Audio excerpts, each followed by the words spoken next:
Okay, so today we're going deep on something kind of interesting.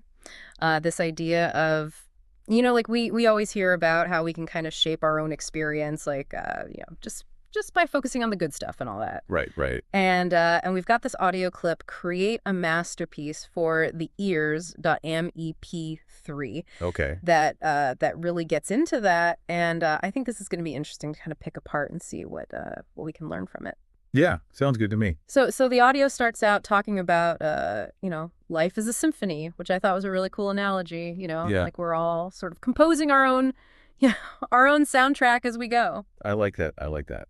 And it really drives home this point Yeah. that, we have all these different sounds coming at us all the time, right? All these different experiences. Yeah. But we actually have a lot of control over which ones we let play the loudest. Right. Like we get to decide what really like resonates with us and, what we kind of tune out. Exactly. It's like adjusting the volume knobs on a mixing board. Right. Exactly. Yeah. So then the audio goes on to talk about these these dissonant chords, like how like a beautiful piece of music can suddenly be like totally jarring when you hit one of those. Yeah, it kind of throws the whole thing off. Right. And it's like that in life too, right? Like you can be having just a wonderful day and then bam, something negative happens and it just like takes over everything. It does. And what's really interesting here is how the audio links those dissonant chords to like actual negative influences in our lives. I mean, interesting. Like specific people or situations or even like thought patterns. Yeah. And it's saying that those things can really detract from the overall beauty of our life's melody, so to speak. I like that. That's a nice way to put it. And so what does it say we should do about it?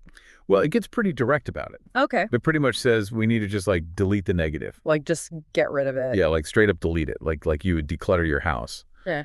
Get rid of the stuff that's weighing you down. Yeah. Like a mental and emotional spring cleaning. I can dig it.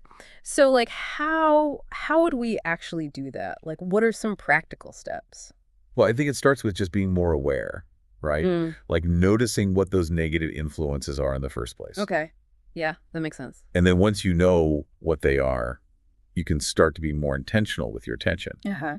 Like our brains are naturally wired to focus on threats and negativity. That's just like a survival thing. Yeah.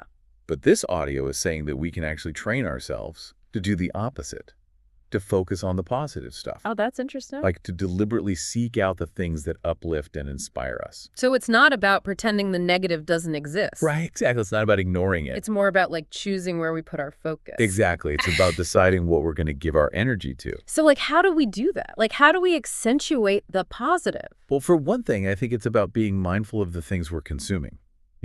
Like the books we're reading, the shows we're watching, the people we're surrounding ourselves with. Yeah. Like, are those things feeding our negativity or are they lifting us up? Right. And then it's also about the way we talk to ourselves, Self-talk. Yeah. Are we constantly putting ourselves down or are we encouraging ourselves? Nice. And then the audio talks about this idea of like removing negative influences from our lives. Oh, right. Like actually like cutting ties with people or situations that are dragging us down. Separate might sound extreme, but sometimes it's necessary. Yeah, sometimes you got to just walk away, Exactly. Yeah. And it's not always easy, but the audio is saying that it can make a huge difference in our overall well-being. Wow. So it's like we're all these conductors of our own symphonies. Yeah, that's a great way to put it. And we get to choose which instruments get to play and how loud they play. And when we choose to focus on the positive, on the things that uplift us, Yeah.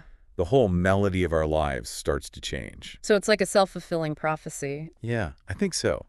And the audio ends with this really powerful line. As you navigate life's music, let the melody of positivity guide your symphony to greater heights. Wow, that's really beautiful. I like that. So as we wrap up here, I think it's worth asking ourselves, what's one negative influence that we could maybe like turn down the volume on this week? Yeah, good question. Even just a little bit. Yeah. And how might that change the overall melody of our lives? It's definitely something to think about. Food for thought, folks. Food for thought. Absolutely. Thanks for joining us for this deep dive. My pleasure. And until next time, keep those symphonies soaring. Keep composing. And remember, you're the conductor. You got this. See you next time. Bye. Bye.